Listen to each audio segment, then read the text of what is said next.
Di dalam kesempatan kali ini kita akan membahas tentang adab-adab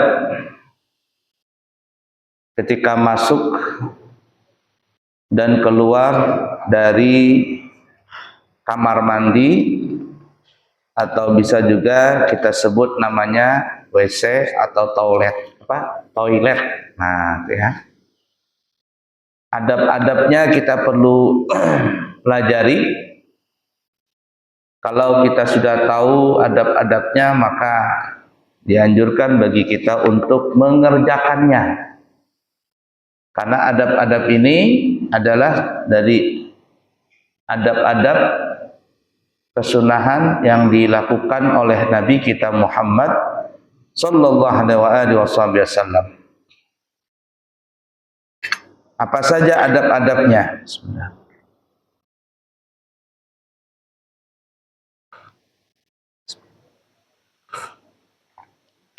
Yang pertama, ketika kita masuk atau ingin masuk ke WC, ke toilet, maka dianjurkan untuk menutup kepala. Menutup kepala.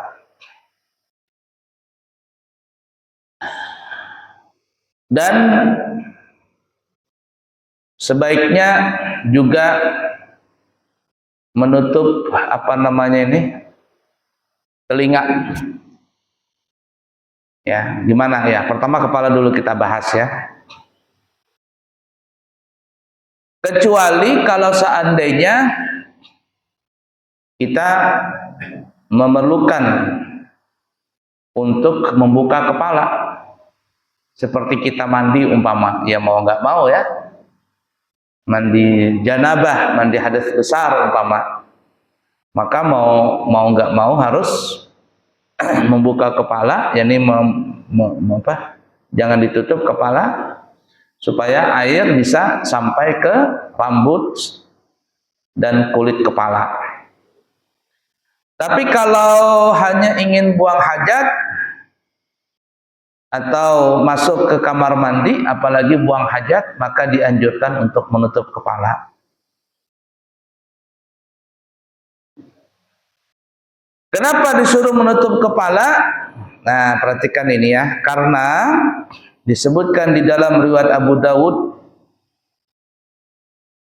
ya, Abu Dawud At-Tayalisi, Sayyidina Abu Bakar berkata, jadi ini perkataan Sayyidina Abu Bakar yang disebutkan, diriwayatkan oleh Al-Imam Abu Dawud. Kata Sayyidina Abu Bakar, ya ayuhan nas, istahyu minallahi, fa inni la adhallu idza ataitul khala'a ughatti ra'si istihya'an min rabbi. Kata Sayyidina Abu Bakar As-Siddiq, wahai kalian manusia, hai kalian semua, kata Sayyidina Abu Bakar, malulah kalian kepada Allah Ta'ala, mempunyai rasa malu kepada Allah Ta'ala. Kata Sayyidina Abu Bakar As-Siddiq, malulah kalian kepada Allah Ta'ala. Maka sesungguhnya, kata Sayyidina Abu Bakar, maka karena sesungguhnya aku selalu diam di bawah atap jika masuk ke kamar mandi, seraya menutup kepalaku. Kalau bahasa kitanya ini, aku, kata Sayyidina Abu Bakar, kalau masuk kamar mandi itu bertutup, jangan terbuka kamar mandinya.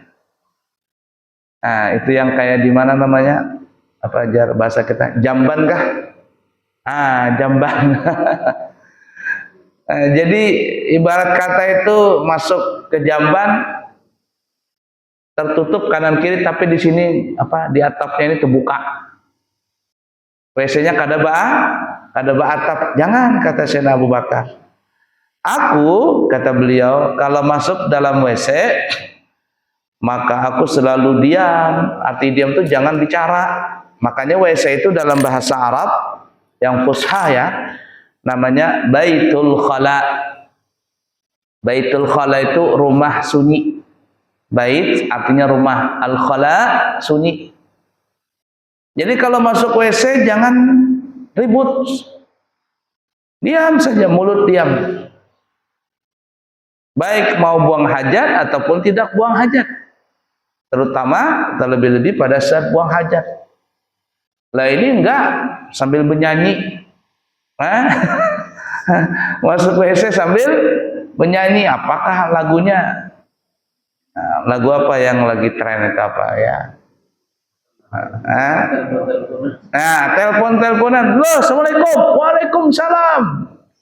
Gimana kabar? Oh, baik aja. Jar temannya, di mana kamu? Dalam WC katanya. Pantasan katanya. Mahajan bahasa kita. Atau dalam WC sambil berokok. Ada nggak yang begitu? Ada. Makruh hukumnya. Nggak boleh. Kata Sayyidina Abu Bakar, aku kalau masuk WC berdiam. Mulut nggak ngomong-ngomong. Apalagi tangan nggak bergerak-gerak.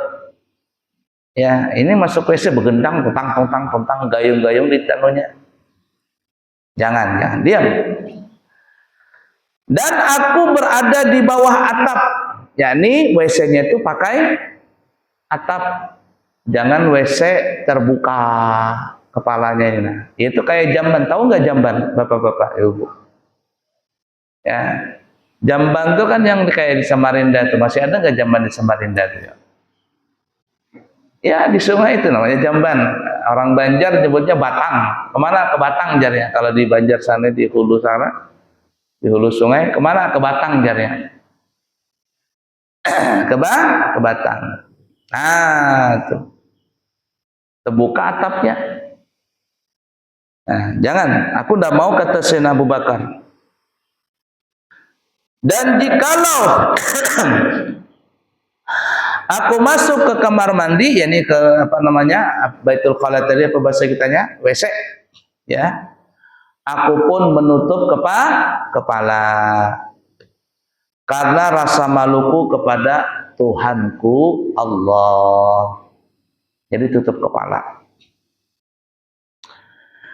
Di dalam pendapat yang lain dianjurkan untuk menutup kepala itu supaya syaitan tidak meniup kepala kita, tidak menghembuskan nafas syaitan di kepala kita. Jadi kalau kita menutup kepala, kita masuk WC, itu syaitan nggak bisa niup. Loh, kenapa syaitan ada di dalam WC? Ya, karena syaitan itu paling suka bersarang di tempat kotor, di tempat najis. Makanya nanti kita sebutkan tuh. Ya, dianjurkan untuk baca doa ketika masuk WC. Allahumma inni a'udzubika minal khubuthi wal khaba'is. Nanti kita lihat. WC itu sarangnya syaitan. Coba lihat ya orang bahari itu ya, orang bahari. Nenek-nenek kita kalau bikin rumah, di mana WC-nya ditaruh? Di mana WC-nya? Bukan di belakang, di luar dapur. Ini rumah ya, orang zaman dulu kan rumahnya panjang tuh ya, panjang ke belakang. Jadi kalau mau buang hajat kemana? Keluar. Ingat nggak nenek-nenek kita bahar itu, kai-kai kita kalau bikin rumah tuh. Jadi nggak ada WC dalam rumah. Kenapa nggak ada WC dalam rumah? Karena WC itu tempat sarangnya setan. Oh, berubah zaman. Akhirnya WC-nya masuk ke dalam rumah. Ditaruh di mana WC-nya? Bukan di kamar dulu, belum. Di belakang, di dapur. WC-nya dibagi dua. WC sendiri, kamar mandi sendiri. Karena rumah orang zaman dulu itu besar-besar, luas. Tanahnya luas-luas. Akhirnya WC-nya masuk ke dalam rumah, tapi di belakang, ya dekat dapur begitu. Dibagi dua. Ingat gak itu? Satunya kamar mandi, satunya WC. berubah zaman, mungkin tanahnya agak mahal sudah, rumahnya agak ribet ya, agak kecil, dirubah. Di mana WC-nya? WC dan kamar mandi jadi satu. WC dan kamar mandi jadi satu, tapi tetap taruh di dapur. Ya enggak? Berubah zaman sudah.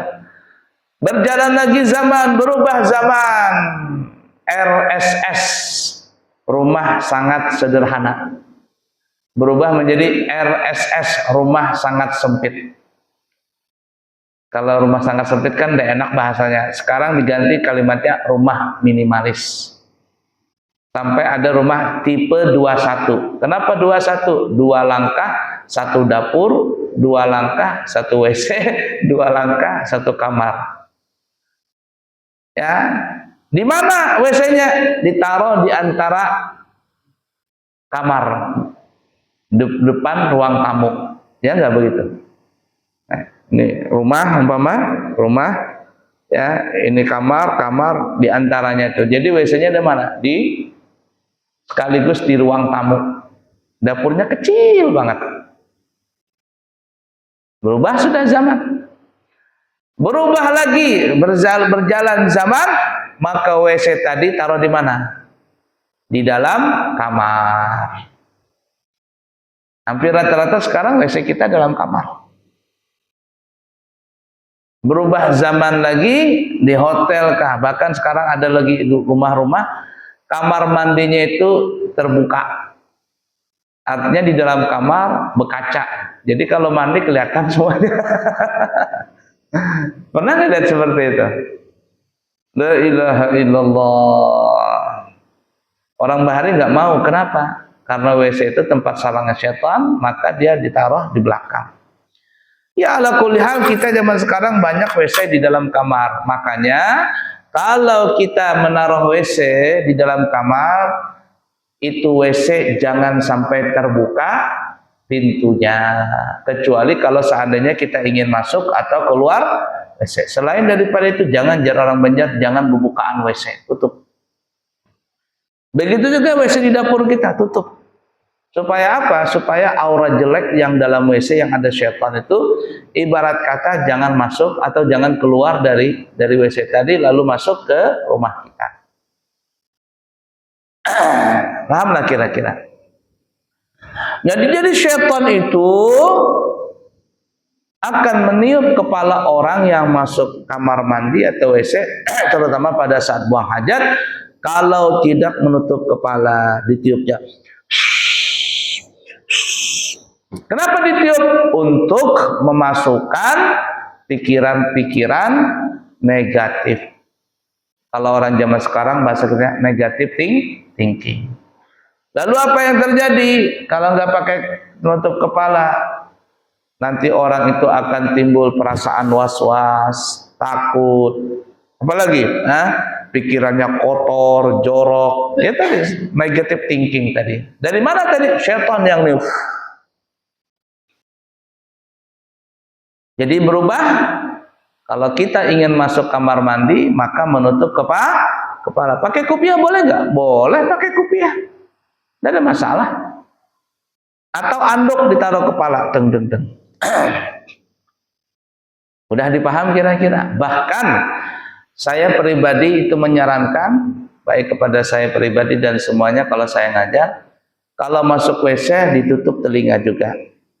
Jadi kepala tutup telinga. Kenapa? Karena telinga kita ini ada tulisan Allah. Ini coba lihat Bapak-bapak, lihat telinga saya ini. Ini tulisannya Allah nih. 1 alif, lam, ha.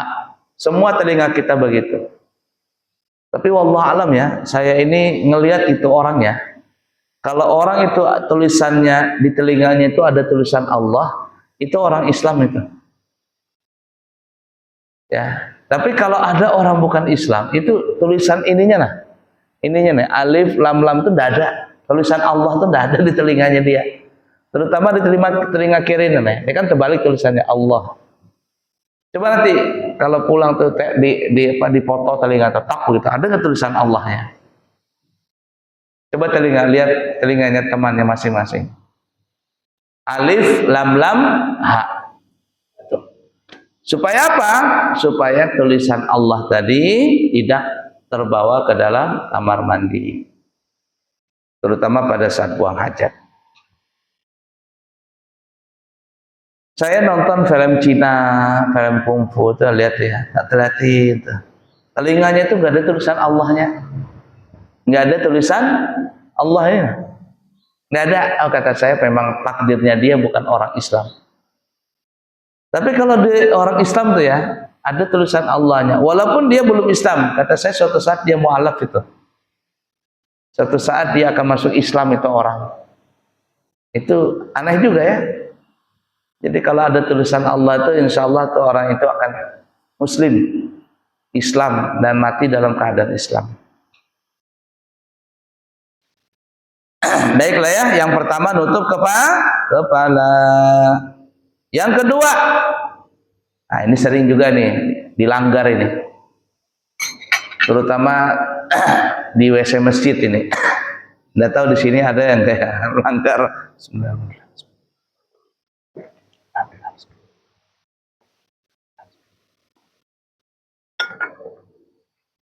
Apa itu?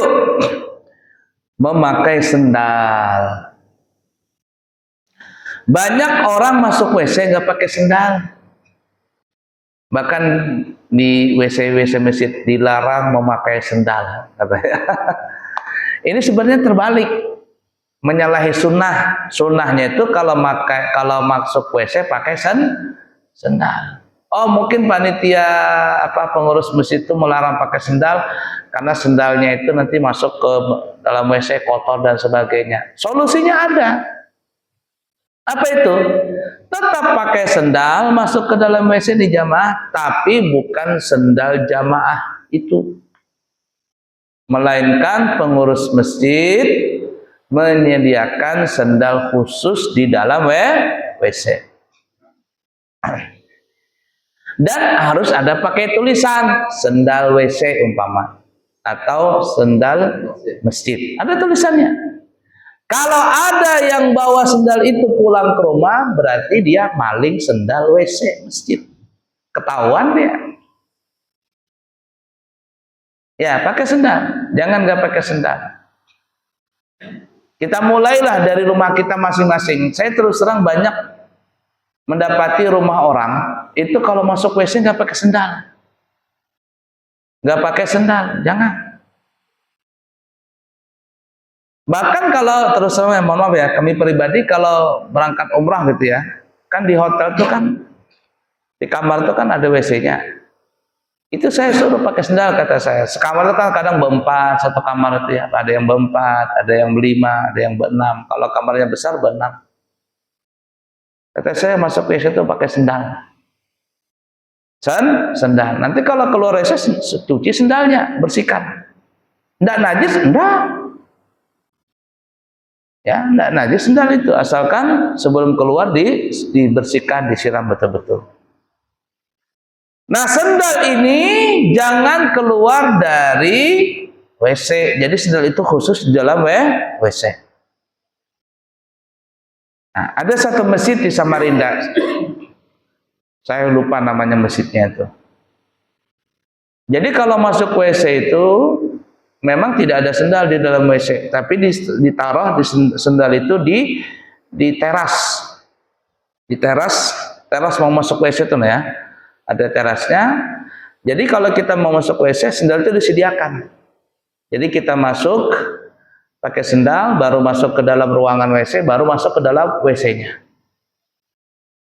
Jadi sendal jamaah yang dipakainya itu nggak ada masuk ke dalam WC. Jadi sendal itu khusus untuk WC. Dan sendal itu tidak ditinggal di dalam WC. Artinya jamaah ini keluar masuk WC itu sudah memakai sendal khusus dari WC, dari masjid tadi, yang diperuntukkan khusus untuk WC. Ya, jadi sebelum masuk WC sudah pakai sendal, keluar dari WC pakai sendal, lalu dibawa sendal tadi sampai ke depan teras. Bersih WC-nya. WC-nya bersih. Nggak ada bercak-bercak apa, nggak, bersih semuanya. Nah, begitu caranya pengurus masjid menyediakan sendal khusus masuk WC. Jangan dilarang membawa sendal. Itu menyalahi sunnah Nabi. Padahal dianjurkan untuk memakai sendal atau alas kaki. Apa alasannya? Nah, kata ulama, agar kaki kita terhindar dari terkena najis secara langsung ya, dan juga terhindar dari gangguan jin. Jadi, kenapa ya suka jin itu ganggu? Ya tadi, karena setan atau jin itu suka di tempat yang jorok-jorok. Suka di tempat yang jorok-jorok. Jadi jangan pakai sendal. Bersihkan WC tadi.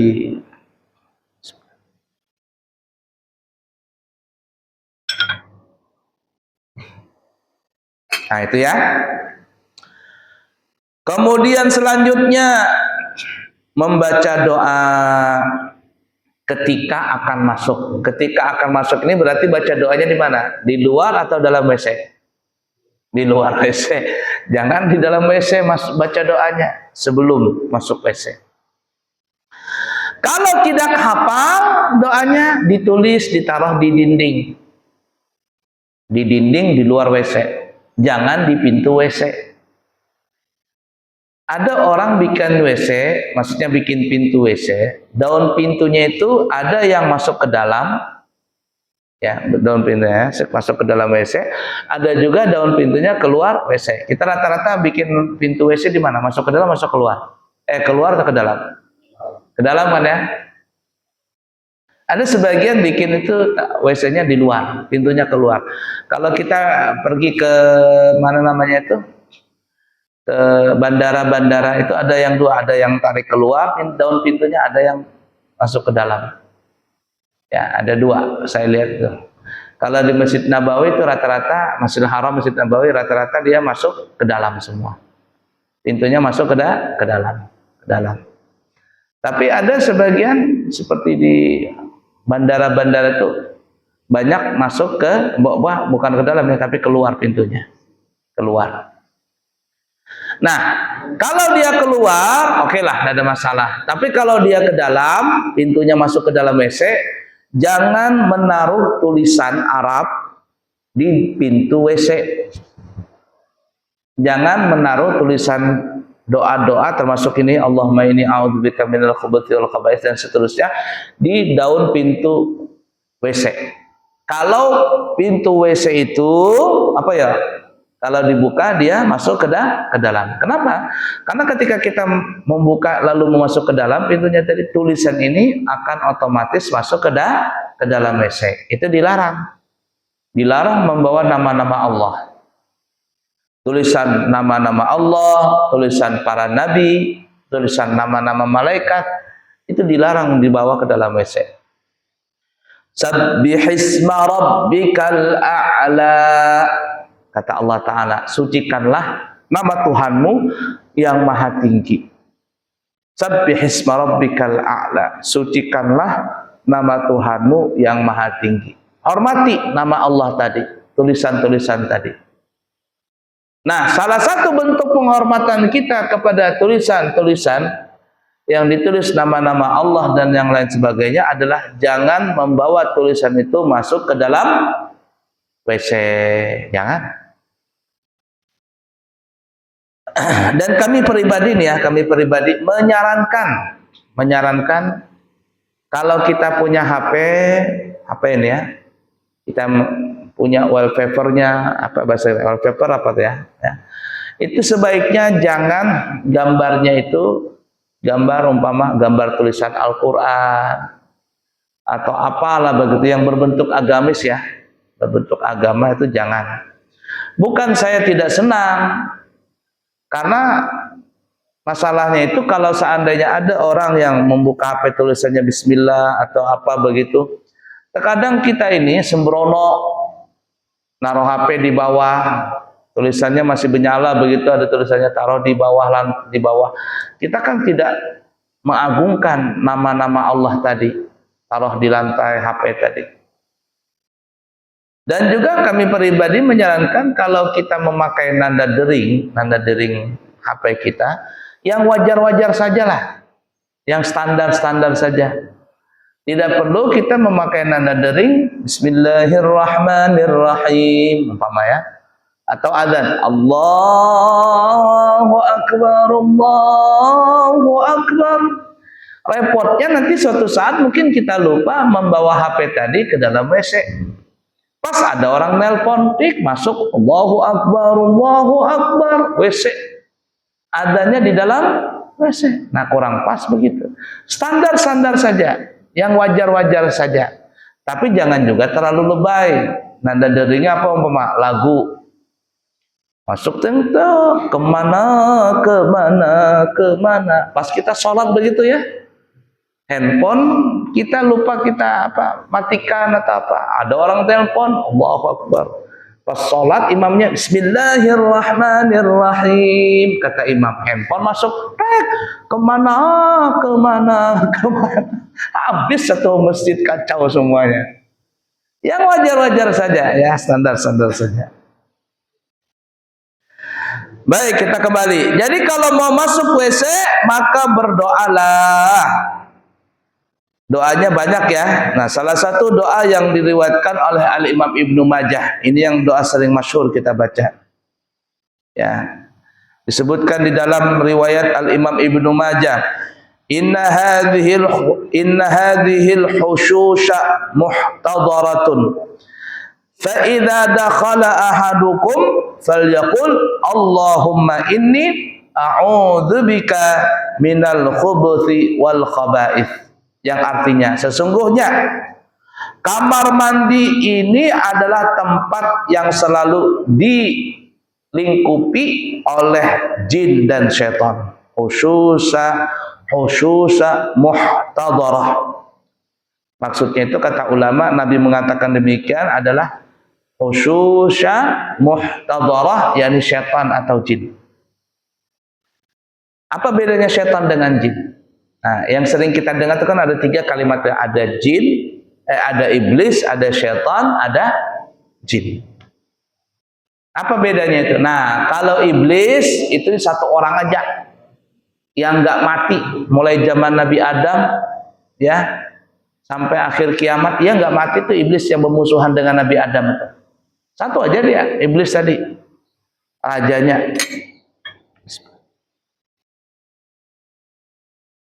Nah, kalau setan juga makhluk Allah Ta'ala, terbuat dari api.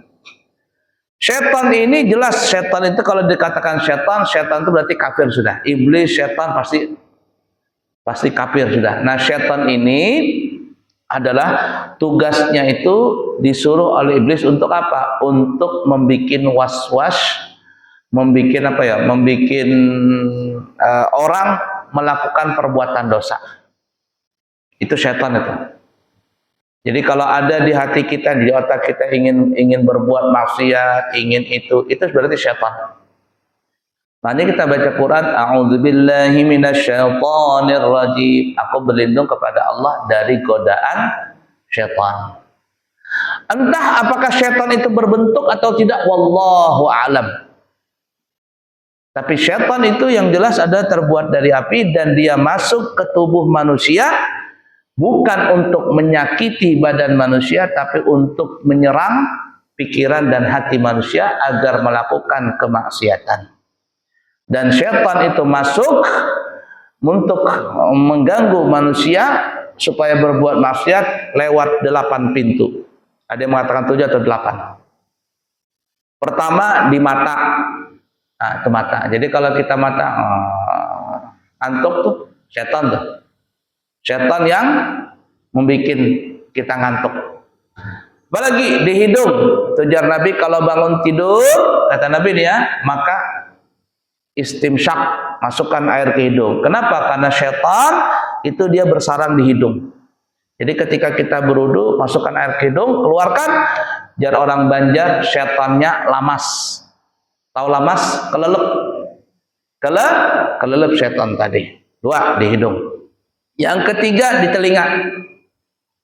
Ya, ini enggak mau dengar nasihat. Ya, terima nasihat, enggak mau mendengar yang baik-baik, enggak mau. Tapi kalau mendengar gosip, mendengar berita miring, cepat banget telinganya itu. mendengar. Nah ini nih. Nah, itu syaitan di telinga. 3. Yang keempat di mulut. Wah, jadi kalau malas mengaji, malas baca salawat, tapi kalau ngobrol, ngurumpi, gosipin orang, memfitnah orang, lancar itu. Ya, lancar. Itu mulutnya bersyaitan di situ. Nah, 4. Yang kelima di mana? Di kuku. Makanya disuruh dianjurkan untuk motong kuku. 4. Yang kelima di mana?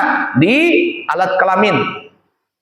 Makanya dianjurkan untuk motong alat kelamin. Motong bulu ari-ari. Termasuk khitan itu sunnah, dianjurkan, bukan sunnah, wajib ya, untuk menghilangkan sarang setan di situ. Makruh hukumnya kalau seandainya ada orang nggak pernah motong bulu ari-arinya selama 40 hari. Jadi dianjurkan motong bulu ari-ari, membersihkan tadi. Lewat 40 hari makruh. Kuku juga begitu. Dianjurkan motong kuku. Panjang, motong kuku. Apakah seminggu sekali? Standar saja. Ada orang yang kukunya cepat tumbuh seminggu sekali. Ada yang mungkin 10 hari. Ada yang mungkin berapa hari sekali. Nah seperti saya ini, saya punya kuku lambat tumbuh. Seminggu sekali itu belum tumbuh banyak. Jadi terkadang bisa 10 hari sekali. Ya, bisa 2 minggu sekali baru motong kuku tangan. Kalau potong kuku kaki tambah parah lagi. Kuku kaki ini lambat banget saya tumbuh. Nah, seperti itu. Berapa sudah? Di alat kelamin. Yang keenam di mana? Di pusat. Pusat. Nah, yang ketujuh di mana? Yang ketujuh adalah di aliran hati. Di aliran hati, di aliran darah. Makanya disebutkan ya, setan itu masuk di aliran darah. Kalau sudah yang ketujuh ini masuk, ya dia masuk ke aliran darah ini, dikuasainya darah tadi ini, maka dia yang kedelapan masuk ke otak dan hati. Makanya yang tadi bilang apa? Negative thinking. Pikirannya kotor, kalau sudah pikirannya kotor, hatinya kotor. Kalau sudah hatinya kotor, pikirannya kotor, seluruhnya kotor. Nah, itu syaitan masuk ke situ. Itu syaitan. Nah, adapun jin ini apa saja yang terbuat dari api, diciptakan oleh Allah dari api, itu disebut jin. Termasuk iblis, bangsanya jin. Syaitan, bangsanya jin. Apa saja yang terbuat dari api namanya jin. Nah, cuman jin ini ada terbagi dua. Ada jin muslim, ada jin kafir. Kalau jin muslim sama seperti kita. Cuman beda alam. Mereka wajib sholat, puasa, zakat, semuanya sama seperti kita. Ya, sama seperti kita. Tapi ada juga jin kafir. Bahkan mereka itu jumlahnya lebih banyak daripada kita. Kalau lebih banyak, karena mereka umurnya panjang-panjang. Nggak mati-mati. Jin itu dalam satu tempat bisa ditempati oleh beberapa jin. Patung itu. Satu patung kan dilarang oleh agama kita menaruh patung dalam rumah. Kenapa? Dalam satu patung itu bisa dimasukin oleh beberapa jin di situ. Kalau jin kafir paling suka di tempat kotor, di tempat penyembahan-penyembahan yang menyekutukan Allah. Nah, kalau jin kafir dia menyerang kita, menyerang manusia ini secara fisik. Dia bisa disuruh oleh dukun, disesajen, dikasih makan, bla bla bla, lalu dia menyerang orang Islam, menyerang manusia. Menyerangnya apa? Bukan menyerang pikiran dan untuk berbuat dosa, tapi menyerang fisik. Menyerang fisik manusia. Makanya ajar orang kita itu ada namanya penyakit non medis. Diperiksa sama dokter, di ronsen, apa ada penyakitnya. Tapi kepalanya pusing ini tuh, orang mengirim santet. Kok bisa santet? Jin tadi itu. Jin tadi. Nah, oleh karena itu kata Nabi, apabila kalian ingin masuk ke dalam WC, maka berlindunglah kepada Allah ya. Dari apa? Dari jin muhsyusha muhtadarah, yakni jin atau syaitan di situ. Nah, jin ya, menyerang manusia lewat menyerang fisik. Tapi kalau syaitan menyerang mental, pikiran, hati untuk melakukan maksiat. Kalau jin dia enggak nyuruh orang berbuat maksiat, enggak.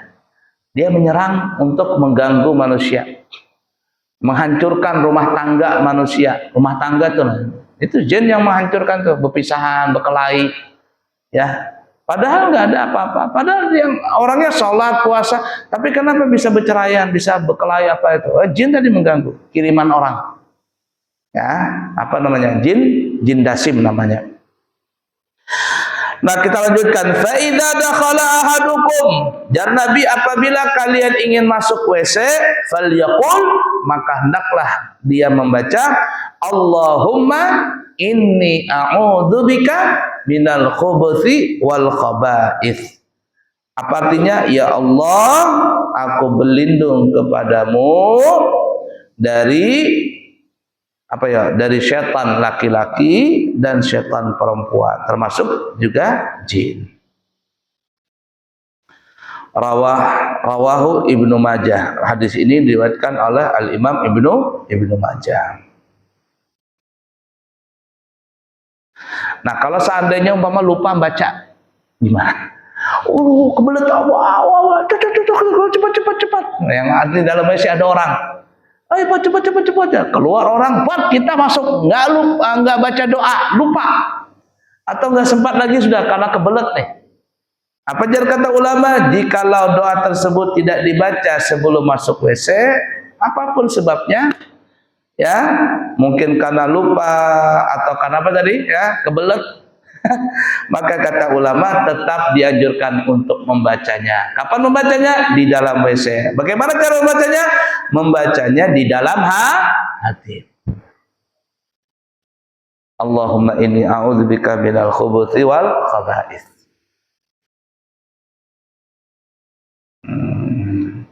Nah, di sini diterangkan kata ulama, qala al-Khattabi, berkata al-Imam Khattab, al-khubuthu bi dhammil ba jam'u khabithin wa ma'nahu dzukranus syayatin wa unathuhum. Jadi minal khubuthi itu artinya setan laki-laki dan setan perempuan. Wa ammatu ahli hadis yaqulun al-khubuthu sakinatul ba wa ma'nahu asyarr. Tapi sebagian ulama mengatakan yang disebut khubuth tadi atau al-khaba'ith. Kalau khubuth adalah syaitan, khaba'ith itu kotoran, ya, bahasa kitanya, adalah asyarr, semua bentuk kejahatan. Semua bentuk kejelekan itu disebut khaba'ith atau khubuth tadi. Nah, ya. Jadi intinya masuk WC itu baca doa, jangan nggak baca doa. La ilaha illallah Muhammad Rasulullah sallallahu alaihi wasallam. Itu dulu ya, insyaallah bermanfaat buat kita semuanya. Cukup sekian, semoga bermanfaat. Insyaallah kita sambung di kesempatan yang akan datang. Subhanakallahumma wa bihamdika asyhadu an la ilaha illa anta astaghfiruka wa atubu ilaih. Wa akhiru kalam, wassalamu alaikum warahmatullahi wabarakatuh.